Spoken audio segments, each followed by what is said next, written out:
So welcome everyone to this session on healthy streets in design, where we're going to be taking a case study street and using BetaStreets visualizations to show how we can get really good at improving our street designs to make them deliver more for people and communicate what those benefits are so that we can get those projects progressed and hopefully delivered.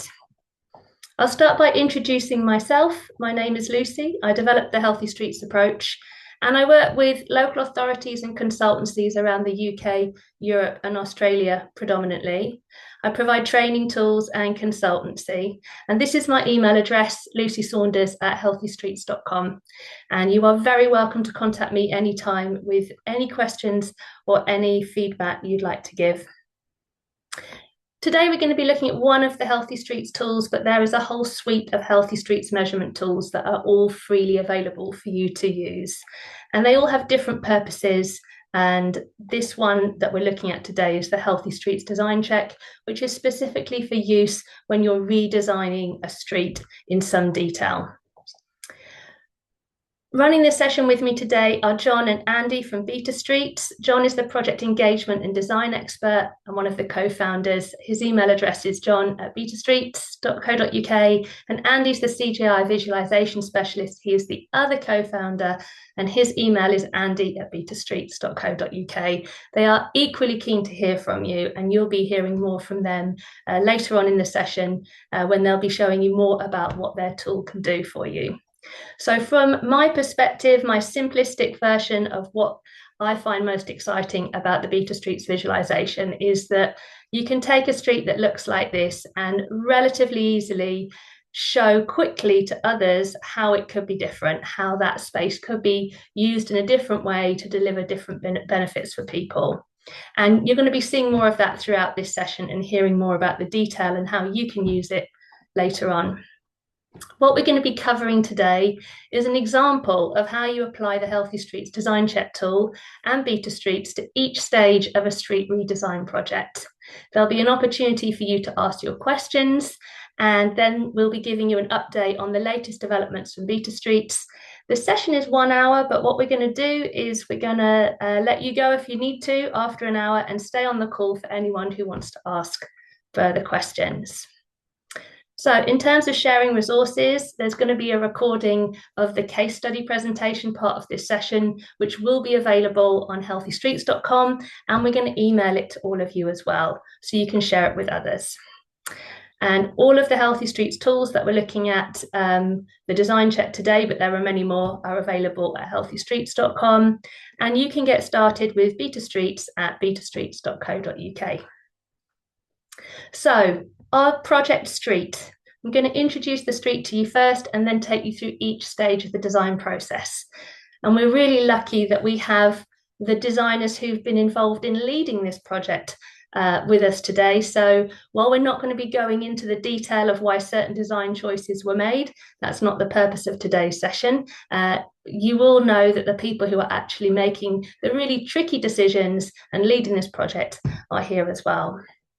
So this is our street. This street is called Shorncliffe Road, and I've highlighted it here in orange. You'll see there is a white line that is denoting the fact that this is a one-way street.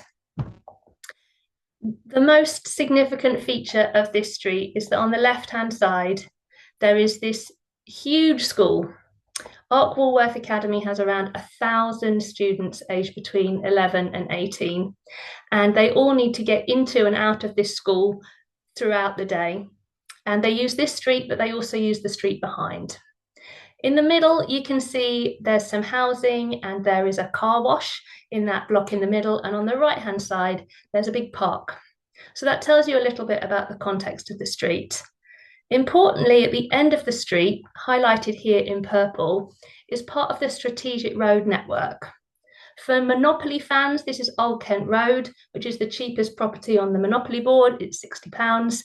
It is carrying a huge amount of traffic, and that means that any decisions that are made around Shorncliffe Road have to be mindful of how they're going to interface with that strategic road network.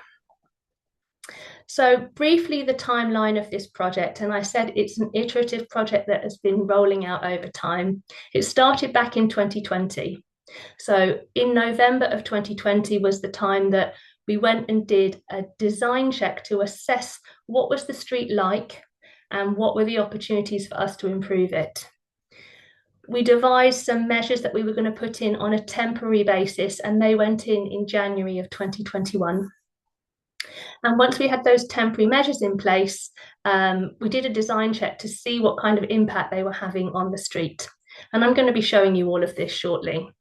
There was then a public consultation in 2021 to ask the local community whether they wanted these temporary measures to stay in place or to be removed. And there was broad public support for the changes, and so these were approved by councillors. And that meant that since 2022, we've had these temporary measures in place. They're permanently in place, but they're not made out of permanent materials.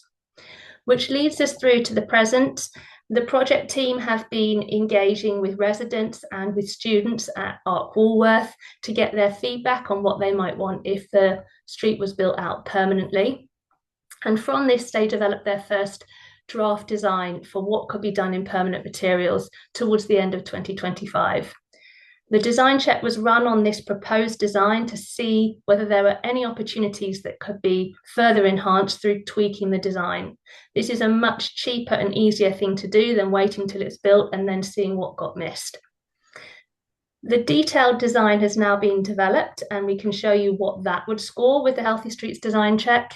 And it's planned that this is going to get built during 2026 in the summer when the students are on the school holidays. And then we'll go back and do a design check to see what actually got built. So the design check tool gets used at each stage throughout the project to make sure that we're always keeping that touchstone of, are we maximising the opportunities to deliver for people through the design decisions that we're making? The tool that we use, the England Healthy Streets Design Check, is a simple spreadsheet tool for designers to use. It was commissioned by the Department for Transport, it's endorsed in LTM 120, and it's all based on those England design standards and references LTM 120 quite a lot.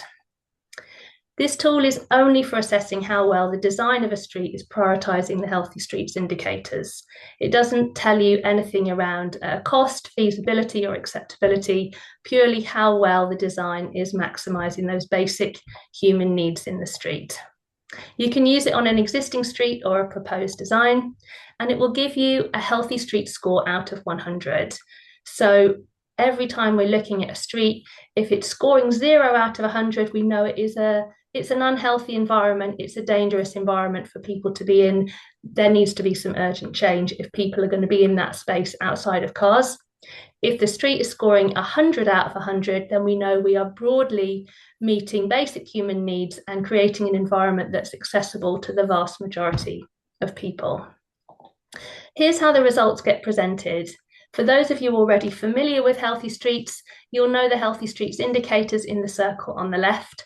There is a lighter starburst showing what the existing street performs in terms of each of those indicators, and then a brighter burst showing what the proposed design is going to deliver. And the exact same information is presented on the right in the table. The most important number is the overall Healthy Street score. So for this example here, the existing street scores 29 out of 100 and the proposed score is 39, so a 10 percentage point increase in the score. This table here is within the tool itself, so you can look at it in more detail on the design check if you're interested. It shows how the score is generated. Listed down the left-hand side are the Healthy Streets metrics that are scored from the design, and across the top are the Healthy Streets indicators. And this is telling us how each of the design metrics is weighted. Some of them are more heavily weighted because they have a bigger impact on human health, and some of them are more lightly weighted. And all of that is transparent within the tool. So now we know a bit about the tool, let's have a look at our street and how it performed using the tool. So back in 2020 was when this story started. And our street looks like this from above. And I'm showing you here the 4 locations where we're going to give you a snapshot of how the street looked at each stage in the project. So starting at number 1, as you turn into this street, Back in 2020, there was a slip lane which enabled people to turn quite fast into this side street, and it was encouraging some quite aggressive driving behaviour. This is a particularly concerning location because it's a tight corner where many children are walking around on a narrow footpath and vehicles are turning at speed. So this was identified as one of the things that we wanted to address, if we could, through the redesign. As we move along the main body of the street, the school building is on the left-hand side. And something that might strike you is just how wide the carriageway is here. This is a one-way street, but it is very, very wide. And while speed overall is not a major issue because the street is quite short and it has a junction on one end and a tight turn on the other, people don't necessarily feel they should be driving slowly and courteously in a space where there is so much room for cars. As we move further along, you can see the school building is extending almost the full length of the left side of the street. And on the right, we've got some car parking, some housing, and a car wash. And then if we get to the end of the street, and we're now looking back along the street, so we have got our school building on the right-hand side, and just in front of it, you can see a private business entrance with a particularly problematic entrance because the footpath is narrow and there is no step-free access across the entrance, so not an accessible space for people walking along this street. So this is how Shorncliffe Road looked back in 2020. And we can run the Healthy Streets design check on that scenario, and what we found was that at baseline in 2020, Shorncliffe Road scored 36 out of 100. So out of 100 possible points that it could be scoring, it was achieving 36. We had automatic traffic count data, which showed low volumes and speeds of traffic, which meant that there was quite a lot of scope for improvement to the design, but we weren't going to raise the score a lot by making the volume or speed of traffic go down. The things that were helping to keep the score high, in addition to the low traffic volume and speed, were parking restrictions, good street lighting, and trees planted along one side of the street. However, the lack of a mid-block crossing, the lack of seating and cycle parking reduced the score, and all aspects of the cycling experience on this street scored low. So these were our results back in 2020. Our street scored 36 overall out of 100. So key issues that we looked to address were the wide side road entrance, which didn't have any tactile indicators on it turning into the street, the level difference at the private access on the pavement, and a very narrow and cluttered pavement, particularly considering the high volumes of people walking along this street. So let's look at what happened. In 2021, we put in place some temporary measures, and this is how the street looked. So back in 2021, we have significantly widened the available space for people walking and dwelling on the street, using a combination of planter boxes, to bring in some greening, some concrete blocks that people could sit on, and some bollards. So this was the big significant change on this street, just trying to shift the balance of the street more towards people. In addition, the side road entrance, which was encouraging that aggressive turning movement by vehicles, was narrowed, and the slip lane was removed and tactile indicators were added, which really made that particular location feel much safer and more accessible. And the private access was levelled so that people had a continuous walking surface along one side of the pavement. So those changes that we made in 2021 lifted the overall Healthy Street score, and we could see that before we'd even built it. We knew that it was going to be delivering an uplift from 36 to 54 as a score out of 100. And you can see the difference between these two, between our baseline and what we did in 2021 in the visual on the right as well. So let's have a look along the street and see how it looks today, because we still have in place the same measures today that were put in place in 2021. So this is the side road entrance, narrowed, and you can see there's further narrowing that's been done with hatching, and tactile indicators have been added. As we look along the street, you can see those planter boxes are still there, and that physical widening of the walking and dwelling space is still there, although not looking like it's in the best condition. As we go further along, we see where that comes to an end. And then at the far end, you can see on the right-hand side, that level continuous surface in front of the private business access. So this is the situation that the designers were looking at. What can we do with this if we're now going to build it out in permanent materials?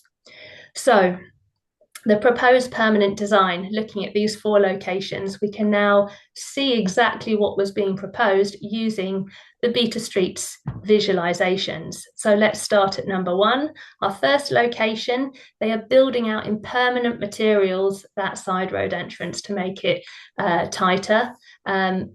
The most exciting part probably is that they're adding a raised table at this location, which means that people walking along this pavement can cross a tight corner at the same level, which makes it much more accessible and makes it a much calmer environment for everyone involved.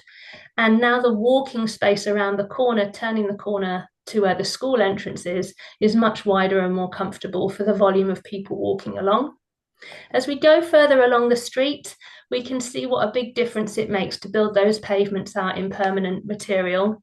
You can just see on the left, there is a raised inset disabled bay.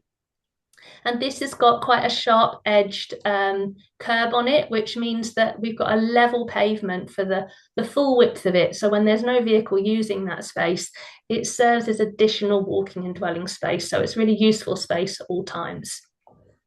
If we walk further along the street, we can see that a tree's been added, and we've got a mid-block crossing facility, a raised zebra crossing, so that people can now cross the street, not just at either end, but also at the middle, step-free. And right towards the end, we're now looking back along the street, and you can see there's a drop-off bay that is a half inset bay, and we've got a continuous surface over in front of that private business on the right-hand side. So these visualizations really help to bring to life the proposal and help people to see instantaneously what's being offered to them and make their own views as to what they think of it. These proposed permanent changes can easily be run through the design check, and when we do that, what we find is that it scores 52 out of 100, which is an increase from our baseline, which was 36. But you'll see there's a reduction of 2 percentage points on this draft permanent change to the actual temporary measures that were put in place. The reason for this is that those planter boxes and the concrete cubes are being removed when the pavement is widened, and those were both adding points because they were providing places to sit and points of interest. So that's what meant that the score was coming down. It's a really useful exercise to run this tool to spot those kinds of things and make sure that you can address them. So here we are with a score of 52. And just glancing through the design check at this point, it's really easy to see what are the things that we could be adding in at relatively little cost that are going to make quite a big difference to this street being a comfortable place for people. So some simple recommendations would be, first of all, there is an unsafe inspection cover in the middle of the carriageway, which can be fixed or replaced so that it's much safer for people who are cycling along this street. Just adding a couple of seats on the street would mean that it was now accessible for people who can't walk a long distance to be able to take a breather as they work their way along the street. A little bit of planting, which could be incorporated in seating, or it could be as planted areas. And just a couple of cycle stands or even cycle hoops attached to existing lampposts or signposts would mean that people could lock their bikes up securely on the street. The design check also always highlights for us what are the weakest points that we aren't addressing, so that we always know what are the things that we haven't managed to address through the design that are going to remain weaknesses. And on this street, it is the pavement on the right-hand side of this image. While the proposed design is going to make the pavements much more comfortable all along both sides of the street for the rest of it, in this particular point here, the pavement remains narrow on the right-hand side. It's just worth knowing what your weaknesses are and trying to make sure you are ameliorating them through other elements of your design. So for example, on this street, putting that mid-block crossing means that people have the option to avoid this section of pavement.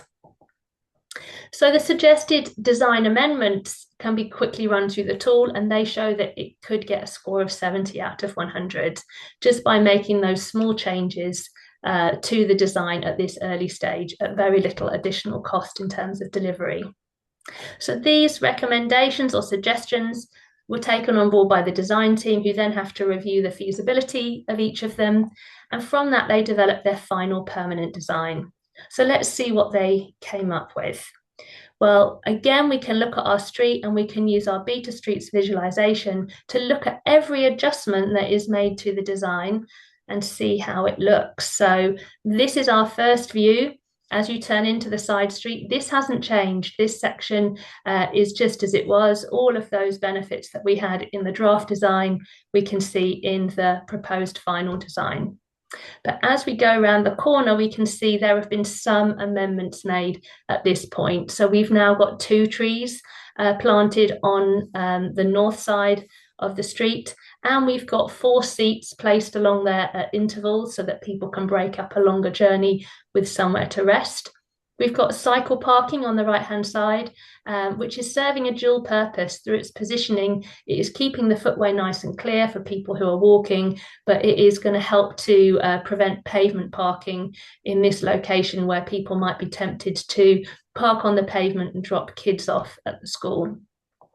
As we go further along, we can still see on the left one of our additional seats and the tree, but otherwise at this end of the street, there's a little further improvement recommended in the final design. And as we get to the end and we look back, maybe the thing that is most obvious here is that it's proposed that the full width of the footways on both sides, the whole pavement, will be repaved. So there'll be that continuity across the pavement on both sides. That doesn't actually make a difference to the overall Healthy Streets design check score. As long as you've got a level, smooth walking surface, you don't get extra points for rebuilding it new. But if it is done, it can mean that it wears better in the longer term, and it can help to just add to that sense that the street has been refreshed. So with the design check, we can look at each different iteration of the project and see how the score is changing. And in this table here, you can see the overall Healthy Street score started at 36, and what is now being proposed as the final permanent design is scoring 69. So a really significant improvement in this street, making it a welcoming place for all. And the visual on the right is showing you the baseline score compared with the final permanent proposed design. So really big visual stark difference we can see in what we started with in 2020 and what we're hoping to have in 2026. And part of the reason we wanted to share this session with you today is just to highlight the difference that using the design check can make in terms of helping to tweak designs.